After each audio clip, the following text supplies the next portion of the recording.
আচ্ছা আপনার বয়ফ্রেন্ড কই, ও আসে নাই? আচ্ছা আপনার ফোনটা একটু দেন তো। আমি স্টেশনে এসে দাঁড়ায় আছি, তুমি কই? বাসায় সব জানাইছি। আম্মু বলতেছে যে মেয়ের বাপ মায়ের পরিচয়টাই নাই, সেই মেয়ের আমি ঘরে তুলতে পারবো না। আচ্ছা আমার সাথে বারবার কেন এমন করে বলতে পারেন? সে যেহেতু আসে নাই, আপনি বাসায় ফিরে যান। না, আমি আর ওই বাসায় ফিরতে পারবো না, আর কখনো ফিরতে চাই না। ফিরতে চান না মানে? ঠিক বুঝতে পারলাম না। মা বাবা হারানোর পর আমি আমার মামা বাড়িতেই বড় হই। মা বাবার ভালোবাসাটা কি সেটা আমি কখনোই বুঝে উঠি নাই। এত দেরি হলো যে? বেতন দিছে না তো খারাপ আছিস কে? টাকাটা দে। এই 500 টাকা তোর কাছে রাখ। আর তোর মামি আসলি কোষ? আমি হাটে গেছি। মামার একটা বদ অভ্যাস, মামা জুয়ায় আসক্ত। 3 বেলা না খেয়ে থাকলেও তার জুয়া ছাড়া এক মুহূর্ত চলতো না। আর তার জুয়ার সঙ্গী ছিল জাহাঙ্গীর। জাহাঙ্গীর নিজের স্বার্থ উদ্ধারের জন্য সবকিছু করতে পারে। রেখা, রেখা, এইগুলো ওরে পড়ায় নিয়ে আসো। আজকে জাহাঙ্গীরের লগে ওর বিয়া দিব। কি কর মাইয়াটার তো কিছুই কর নাই। কেন ওরে কল রাখবো কেন? বেশি কথা বাড়ায় আনো তো। যাও ওরে রেডি করে নিয়ে আসো, যাও। তোর মামা আমার জীবনটা নষ্ট করছে, এখন তোর জীবনটা নষ্ট কর। তোরে না একটা পুলায় ভালোবাসে, ওই পুলাটারে কল দে, কল দিয়া পুলাটার সাথে পালায় যা। তোর জীবনটা নষ্ট করিস না।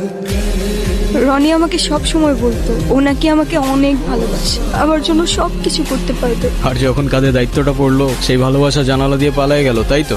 আমি তোমাকে ভালোবাসি, শুধু এই 3টা শব্দ বলে দিলেই তো আর ভালোবাসা হয়ে যায় না। সারা জীবন পাশে থেকে দায়িত্বটা কাঁধে নিয়ে তারপর ভালোবাসাটা প্রমাণ করতে হয়। নূপুর, সময় থাকতে থাকতে তোর ভাড়াটে নাট বল্টু নিয়ে কাইটা পর জাহাঙ্গীর। সময় চলে গেলে শেরওয়ানির সাথে সাথে তোর ইজ্জতটাও খুলে যেতে পারে। তুই জাহাঙ্গীরের লগে লাগতেইস না। এই জাহাঙ্গীর কেন তুই এমন চিনোস?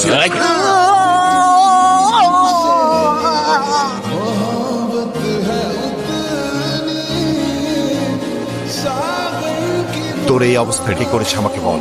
এমন কলিজা এই শহরের কার আছে? আমি কবুল বলবো না। মা, কবুলটা ক, কবুল ক। বললাম তো আমি একবার, আমি কবুল বলবো না। আমি ওনাকে বিয়ে করবো না। বিয়ে করবি না মানে? করবে না মানে করবে না। ওরে আজকে আমি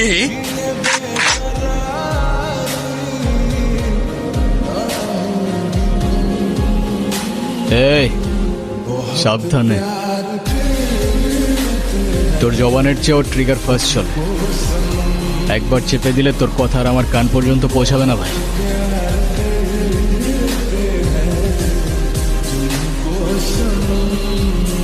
বাবা,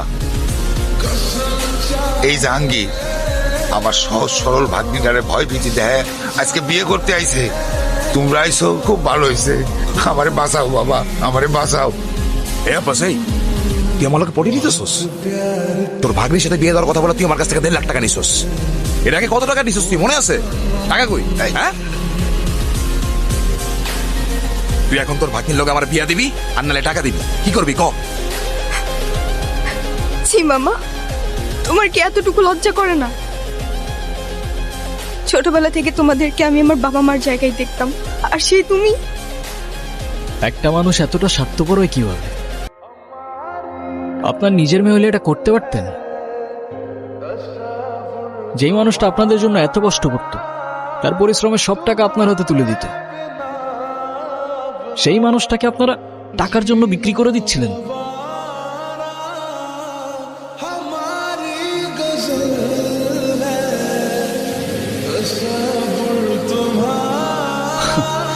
পারেনও আপনারা।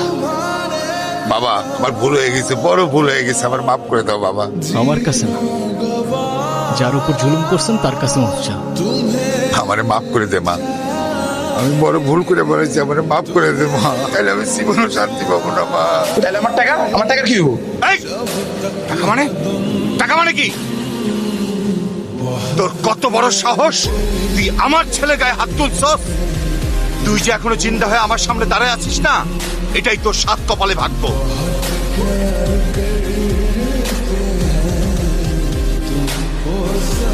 আপনার মেয়ে এখন থেকে আমার মেয়ে হয়েই থাকবে। যেদিন আপনি আপনার স্বভাব চরিত্র পরিবর্তন করতে পারবেন, সেদিন এসে মেয়েটাকে দেখে যাবেন। আমার বাড়ি